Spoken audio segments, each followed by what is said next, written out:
ये कहानी है माइक की। माइक एक राइटर है और वो भूतों और गॉड पे बिल्कुल बिलीव नहीं करता। माइक इस टाइम अपनी एक सक्सेसफुल बुक के इंटरव्यू के लिए आया है जिसका नाम था 10 हॉन्टेड होटल्स। इस किताब को लिखने से पहले वो 10 ऐसे होटल्स में गया था जहाँ के लोग क्लेम करते थे कि वो हॉन्टेड है, और वहाँ जो भी उसने एक्सपीरियंस किया वो अपनी इस किताब में लिख डाला। इसी वजह से उसकी किताब बहुत मशहूर हुई थी। इसके इस किताब लिखने के बाद लोग धड़ाधड़ उसे मैसेजेस करने लगे थे कि वो आकर उनके होटल्स में रहे और उनके होटल्स में होने वाली पैरानॉर्मल एक्टिविटीज को एक्सपीरियंस करे। ज्यादातर होटल्स इनमें से ऐसे हुआ करते थे जिनमें कोई भूतिया एक्टिविटी नहीं होती थी, लेकिन वो अपनी एडवर्टीजमेंट के लिए अब माइक को अपने होटल बुलाने लग गए थे। इधर दोबारा हम माइक को एंकर्स के सामने देखते हैं जहाँ एक एंकर उससे सवाल करता है कि आप ऐसी किताबें लिखते क्यों हैं, ये काम आपने शुरू क्यों किया। जिसका माइक ने जवाब दिया कि मैं बस एक रीजन, एक वजह तलाश कर रहा था, कोई ऐसी वजह जिससे मैं गॉड पर बिलीव कर पाऊं और जिससे मैं अपनी मरी हुई बेटी से मिल पाऊं। खैर, इस इंटरव्यू के बाद माइक सर्फिंग करने के लिए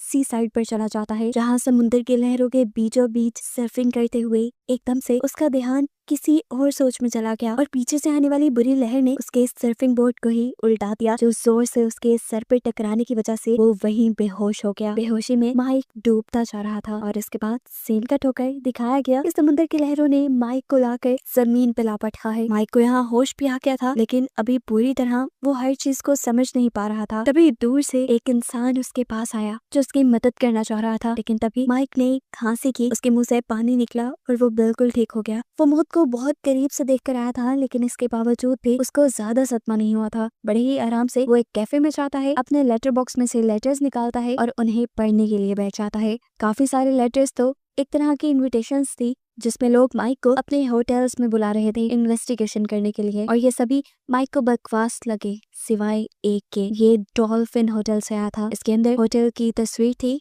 और उसके पीछे लिखा था कि रूम नंबर 1408 में बिल्कुल मत जाना। ये वार्निंग सुनकर उसे थोड़ी सी एक्साइटमेंट होती है और वो इसी लम्हे फैसला कर लेता है कि वो डॉल्फिन होटल जरूर जाएगा, जो था न्यूयॉर्क के अंदर। जाने से पहले उसने कुछ रिसर्च भी की और उसे पता चला कि आज से काफी साल पहले 1938 के अंदर एक फैक्ट्री ओनर ने डॉल्फिन होटल के रूम 1408 के अंदर सुसाइड कर ली थी और उसके बाद से वहाँ सुसाइड के सिलसिले चलते रहे। 10 से 12 लोगों ने अजीबोगरीब तरीके से उस रूम में सुसाइड की थी। इस वजह से वहाँ जाना किसी के लिए भी मुमकिन नहीं था। वो जब रिजर्वेशन करवाने के लिए भी कॉल करता है तो रिसेप्शनिस्ट उसे कहती है कि आप रूम नंबर 1408 के अलावा कोई भी रूम ले सकते हैं, लेकिन रूम नंबर 1408 को हम किसी को नहीं देते। ये सुनकर उसे गुस्सा आ गया। क्या बकवास थी, वो खुद उस रूम में रहना चाह रहा था लेकिन होटल वाले उसे दे नहीं रहे थे। तब वो अपने पब्लिशर को कॉल करता है और उससे कहता है किसी तरह रूम 1408 मैनेज करो, और पब्लिशर अपने लॉयर